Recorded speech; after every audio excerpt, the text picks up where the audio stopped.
Hello friends, নমিস daily ব্লগে সবাইকে স্বাগত। আশা করি সবাই খুব ভালো আছো।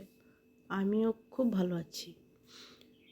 নিয়ে চলে এলাম লোভনীয় স্বাদের মাছের তেলপোটা দিয়ে পেঁয়াজকলি চচ্চড়ি। এখানে আমি বেগুন কেটে নিয়েছি, ছোটো ছোটো করে নিয়েছি, পেঁয়াজকলিকে কেটে, আর নিয়েছি মাছের তেলপোটা। প্রথমে বেগুনগুলোকে ভালো করে আমি ভেজে নেব। তারপরে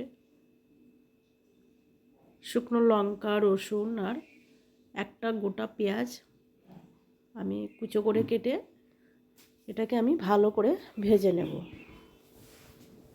পেঁয়াজটা আমি বেশি দেব না, দিয়ে দিলাম নুন, হলুদ। আর ঠিক এরকম কালার ধরে আসলে আমি দিয়ে দেব মাছের তেলপোটা।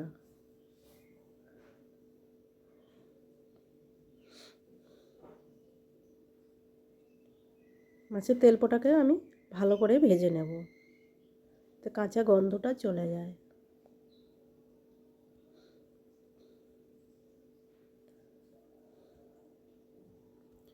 মাছের তেলপোটাতে প্রয়োজন হলে তোমরাও সামান্য লেবুর রস মাখিয়ে নিতে পারো, আমিও নিয়েছি।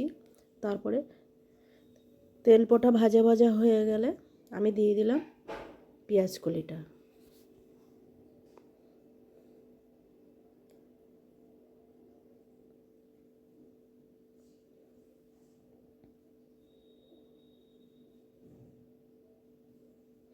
আর ঠিক এইভাবে আমি নাড়তে থাকবো যাতে কড়াইতে লেগে না ধরে।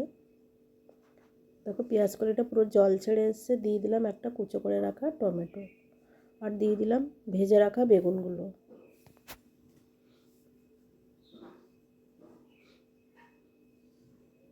ভিডিওটা ভালো লাগলে সবাই লাইক করবে, কমেন্ট করবে, সাবস্ক্রাইব করার অনুরোধ রইল। দেখো পেঁয়াজকলিটা আমার ভাজা হয়ে গেছে। দেখা হচ্ছে নেক্সট কোনো ভিডিওতে। ততক্ষণ সবাই ভালো থেকো, সুস্থ থেকো।